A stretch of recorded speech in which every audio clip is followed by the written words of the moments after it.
Hey, tuh laptop tuh. Hey guys, welcome back to my channel. Namaku Alisa, and in this channel we like to talk about mom stuff, baby stuff, a little bit of everything. Hari ini aku mau ngomongin tentang sunat karena anak aku udah disunat. Dan without going into detail, anak aku waktu itu disunatnya nggak jauh dari umur 1 tahun. Makanya aku pengen sharing hari ini karena pada saat itu terjadi aku tuh benar-benar kayak nggak punya referensi. Karena pertama aku nggak pernah melaluinya sendiri. Nomor 2, kita juga bakal nyunat anak kecil, anak umur 1 tahun, jadi waktu itu tuh bener-bener scary banget. Tapi ternyata setelah ngejalaninnya itu nggak se-scary itu. Jadi aku pengen share beberapa tips and tricks yang aku lakuin selama masa recovery. Karena I would say dari 1 sampai 10 mungkin tingkat kesusahannya kayak 6 atau bahkan mungkin 5, nggak susah sama sekali. So I hope this help, and without further ado, let's get on to the video. Oke, hal pertama banget yang perlu ditentuin adalah kapan si anak ini mau disunat. Nah, waktu itu dokter aku bilang kalau sunat itu sebaiknya either kecil sekalian atau gede sekalian. Pasti anak itu udah bisa dikasih pengertian untuk apa sih sunat, kenapa sih disunat gitu. Karena kalau enggak dia bakal ngaruh banget ke pertama. Of course udah pasti proses sunatnya itu sendiri itu bakal ngaruh di biusnya. Katanya kalau bayi kecil banget malah itu cuma di bius lokal doang soalnya. Nah, anak aku karena udah 1 tahun, udah banyak gerak, udah bisa jalan. Waktu itu dia di biusnya bius umum, harus tidur. Hal lain yang juga terpengaruh pastinya adalah trauma dari si anak itu juga ya. Kalau misalkan anak yang lebih kecil katanya sih nggak bakal nginget. Kalau lebih gede kan pasti udah lebih ada memori ya. Takutnya itu menakutkan, jadi malah nanti takut sama dokter. Dan juga hal lain yang terpengaruh banget adalah pasti recovery-nya. Kalau misalkan anak toddler yang belum bisa dikasih pengertian, itu kan pasti nanti dia lebih banyak gerak, banyak nggak bisa diem, nggak anteng pas masa recovery-nya, terus malahan jadi lebih lama. Jadi itu kata dokter aku, either kecil sekalian atau either gede sekalian. Nah, aku ingat banget pas kita mau nyunat anak aku itu, pas kita mau decide, itu tuh kita dari dokter. Terus waktu itu anak aku tuh belum bisa jalan sebenarnya. Terus kita kayak, ya udahlah pap, kita sunat sebelum dia bisa jalan aja, kalau nggak nanti repot. Malamnya pulang dari dokter itu dia malahan jalan untuk pertama kali. Jadi karena kita waktu itu udah niat, kita kayak ya udahlah kita lakuin aja segera mungkin sebelum dia makin aktif lagi.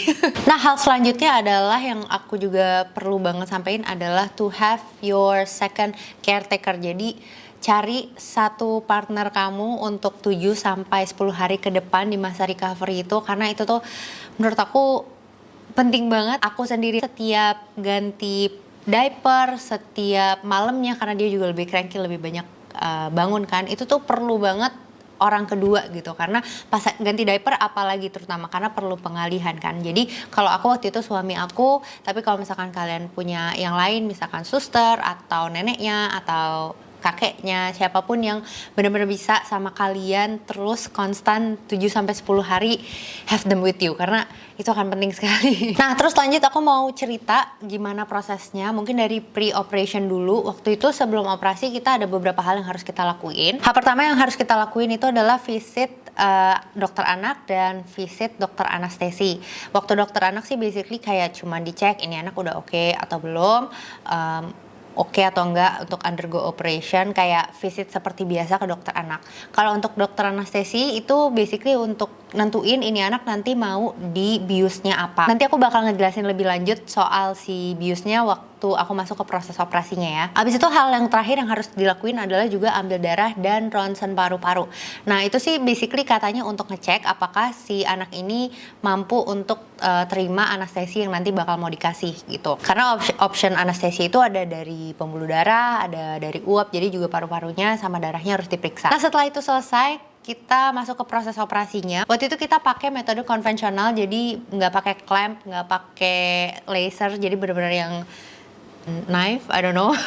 Jadi yang bener-bener kayak pakai pisau doang. Kita sama dokter bedah. Jadi I cannot give you any reference kalau pakai yang lain karena aku nggak tahu. Tapi untuk metode ini anak aku itu 7-10 hari. Waktu itu anak aku soalnya jatuh jadi ada sedikit perdarahan setelah recovery, jadi mundur sedikit ke 10 hari. Tapi sih katanya sebenarnya 7 hari udah oke kalau pakai metode ini. Prosesnya waktu itu kita langsung nganter anak aku ke ruang operasi. Abis itu di ruang operasi aku ketemu sama timnya di dalam, terus tanda tangan untuk udah dikasih kayak oke ya, ini udah dipercayain ya dan segala macam. Abis itu aku lihat langsung depan mataku anak aku dibius uap. Jadi waktu itu dokter anestesi aku bilang anak aku dibiusnya bius bius uap dulu. Nah, bius uap ini itu bertahannya cuma 10 menit. Jadi kalau misalkan biusnya di remove dalam 10 menit dia bakal bangun lagi. Jadi nanti dia bakal di maintain terus uapnya supaya selama proses dia bisa tetap terbius terus. Itu bener-bener si anak tuh langsung kayak ditempel, kejeblek, langsung tidur gitu. Nah, terus habis itu dokter anestesi aku juga bilang kalau misalkan memang ada perlu dari bius uap itu nggak cukup, nanti akan dimasukin bius dari pembuluh darah. Tapi karena anak aku waktu itu cukup oke, hanya dengan bius uap, anak aku nggak dimasukin bius yang lainnya. Habis itu aku nunggu, waktu itu prosesnya anakku sekitar 25 menit. Selesai dari itu si anak aku dibawa keluar. Jadi kayak di luar ruang operasi itu ada ruang kontrol gitu kali ya. Nah, di ruang kontrol ini tuh masih rame-rame. Jadi semua orang yang habis dioperasi di situ itu setelah operasi keluarnya ke ruang kontrol ini. Dan di situ kita kayak disuruh nunggu sampai anaknya udah mulai sadar, udah bisa oke. Si dokternya itu bilang oke, ini udah oke, anestesinya udah cukup oke untuk ditinggal, boleh dibawa pulang. Harus nginep atau enggak itu nanti ditentuin di situ. Tapi waktu itu anak aku nggak harus nginep, jadi kita selesai operasi dia udah siuman, dia udah mimi, udah bisa makan, dia boleh langsung pulang. Nah, waktu si biusnya itu udah mulai mereda, waktu itu kan anak aku cuma bius uap ya, jadi si biusnya itu mereda cukup cepat. Kita masih di dalam ruang kontrol itu biusnya udah mulai mereda. Itu dia nangis lumayan cukup cranky dan kejer. Itu kata susternya sih karena sebenarnya dia otaknya udah siuman, tapi dia nggak bisa gerakin badannya gitu, kayak buka mata aja super berat banget. Jadi dia cranky karena nggak bisa kontrol badannya sendiri gitu. Tapi setelah itu udah lewat, udah turunan, dia kayak udah bisa bangun, tapi masih kayak teler-teler gitu. Abis itu di mobil sepanjang jalan dari ngurusin bayar, masuk mobil, terus sampai rumah itu dia masih tidur terus gitu sampai rumah. Abis itu hal selanjutnya adalah pas dia pipis pertama kali. Nah, itu juga dia bakal nangis kejar banget karena mungkin dia kayak kok sakit banget gitu ya. Aku juga nggak tahu sih rasanya apa, tapi dia itu nangis kejar banget di pipis pertama.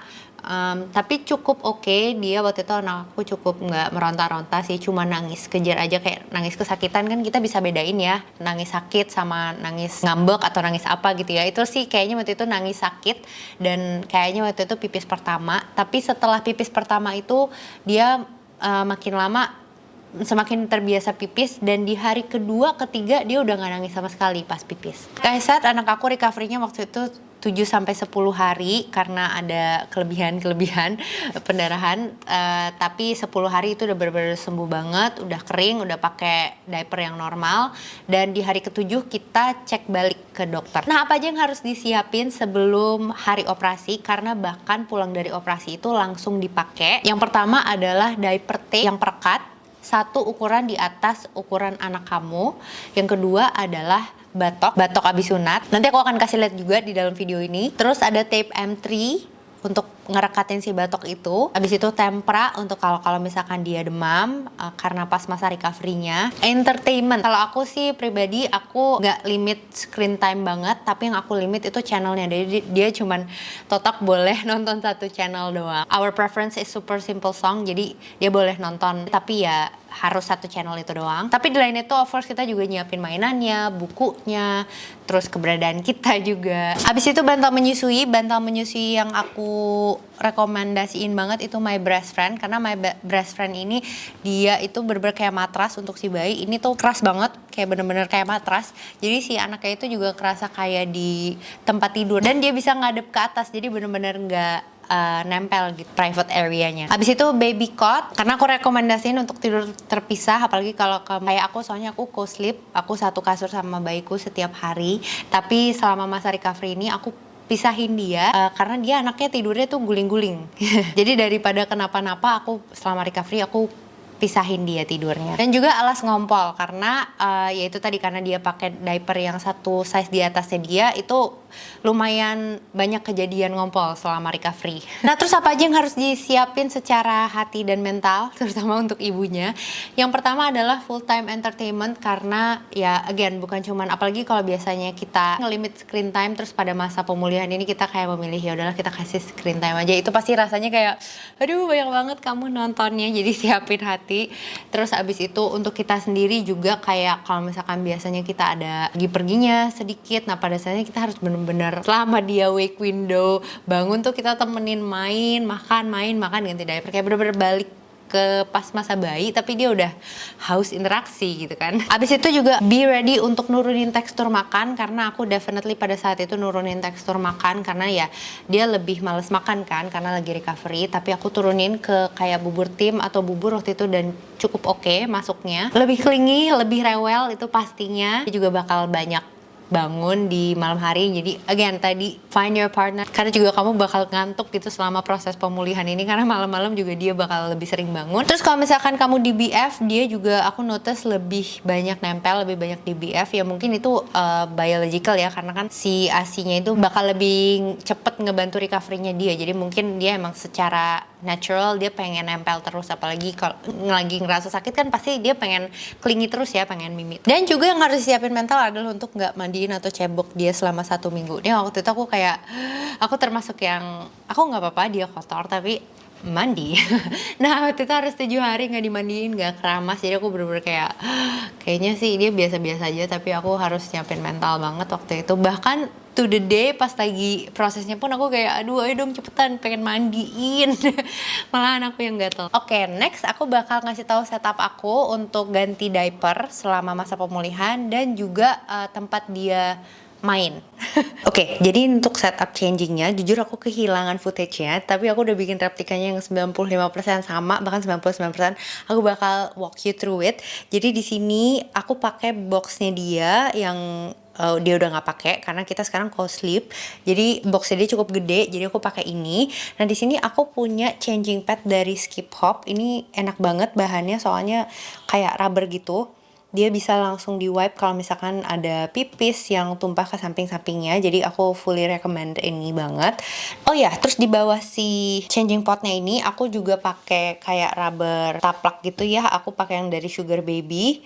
Ini oke banget juga. Terus abis itu di samping sisi kanan sini aku punya essential things-nya, diaper. Di sini aku punya dari Rascal and Friends. Nah, ini aku beli yang perekat, tipe perekat yang tape, dan aku beli satu size di atas size anak aku. Kenapa? Karena di dalamnya aku bakal pakein si batok ini. Ini aku beli di Tokopedia aja. Nah, sebenarnya ini tuh aku nyesel banget beli yang udah ada celananya gini, karena aku ended up ini aku lepasin semua batoknya, jahitannya. Jadi aku cuma butuh batok kayak ini doang. Dan pas aku cek lagi di Tokopedia tuh ada yang jual dalamnya ini doang. Nah kenapa aku nggak punya batok yang udah dipotong ini? Karena aku ended up udah toss everything away. Tapi pas itu lagi masa-masa recovery, aku abis pakai langsung cuci. Cucinya juga pakai air yang dicampur antiseptik kayak gitu, karena ini bisa bersih. Tapi for sanitary purpose setelah selesai aku buang semuanya. Ini aku beli cukup banyak, kayak sekitar 14 atau 20 gitu aku beli, jaga-jaga aja. Nah cara aku setupnya adalah aku siapin kayak gini. Aku udah siapin kayak beberapa untuk sehari, kayaknya aku bikin 7 atau 8. Nah jadi si popoknya itu, si diapernya ini aku buka kayak gini. Terus habis itu ini batok yang udah dipotong ya, jadi sisa batoknya doang. Itu aku taruh di bagian atas ini, di bagian depannya. Abis itu aku rekatin sama ini, aku pakai tape yang 3M ini, dan aku ngambil yang lebar biar dia kuat. Ini aku tape di samping, dan yang penting juga yang di atas. Ini aku tape dari atas sini ke bagian depan sini. Habis itu aku tutup, aku siapin kayak 7 atau 8. Jadi setiap kali aku mau ganti, dia udah siap.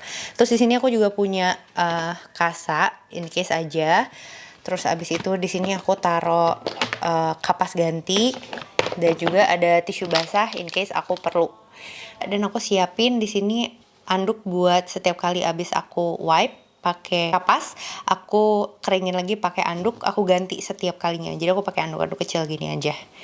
Nah terus kita lihat ke samping kiri sini, ini ini aku pakai pom-pom, tapi ini sebenarnya ceritanya kapas ya. Aku pakai cotton balls yang tadi aku taruh di sini, air yang udah dikasih sedikit sabun. Waktu itu aku pakai sabun Dettol yang ada antiseptik kayak gitu, karena kan dia nggak mandi ya. Jadi aku pastiin dia pakai yang bebas kuman. Habis itu yang satu lagi yang untuk bilas, yang air bersih. Dan di situ aku juga siapin tempat sampah waktu itu. Terus di sini Aku punya bedong-bedong yang aku siapin karena aku taruh dia ke baby cot. Nah, baby cotnya ini right next to my bed ya. Nah, si baby cotnya ini aku juga taruh di samping. Dia kan udah agak gede ya, jadi aku taruh di bawah. As you can see di sini tuh bedong yang tadi aku lapis sama ini tuh kayak perlak yang bukan karet. Nah, ini mereknya adalah Bello Baby. Jadi caranya aku bikin dari bedong, bawahnya si perlak ini, habis itu bedong lagi, habis itu di bawahnya perlak Bello Baby lagi. Jadi kayak aku lapis kayak 2 atau 3 gitu. Jadi kalau misalkan tengah malam dia ngompol, aku bisa langsung cabut lapisan yang paling atas, terus dia udah have a fresh new start. Jadi aku nggak harus ganti-ganti lagi setiap malam. Nah, ini kayaknya juga bakal aku pakai tekniknya pas nanti dia training buat nggak pakai diaper lagi. Nah, di sini aku mau ngejelasin dulu situasi dimana aku naruh anak aku. Aku bikin pagar sama anak aku, nih aku pinjam dari kakak ipar aku. Kita pakai dari Parklon, ini cukup oke. Terus di sini aku siapin kayak mainan buat entertainmentnya dia. Jadi ada buku, ada mainan, ada blok. Ini aku tetap toy rotation ya selama dia di sini. Habis itu aku taruh di depan TV banget karena benar-benar aku kasih waktu sebebas-bebasnya buat dia screen time selama dia recovery ini. Dan dari Parklonnya sendiri itu di sini udah ada beberapa mainannya. Jadi this do keep him entertained for a bit. Dia bisa main-main di sini sedikit tapi cepat bosen sih. I should say setelah hari ketiga sebenarnya dia kayak udah pipisnya udah biasa banget. Sebenarnya dia udah kayaknya terbiasa sama rasa sakitnya. Karena mulai dari hari ketiga tuh dia udah sedikit lebih anteng, kayak udah kayak biasa lagi. Makannya juga udah mulai kembali. Tapi of course dia tetap aku kurung sampai hari ke-7, hari ke-10 karena untuk mastiin aja supaya si darah itu bener-bener kering, terus jahitannya juga udah bener-bener oke, terus pembekakannya juga udah kembali ke somewhat normal. Nah, jadi itu aja tips and trick yang aku punya untuk sunat anak 1 tahun. Semoga video ini ngebantu buat teman-teman yang juga yang lain udah pernah nyunat. Mungkin boleh bagi-bagi tips lain yang juga bermanfaat buat teman-teman yang lain di kolom komen. I'll see you in other video. Dadah. Sak tosu. Duh. Bahaya ya.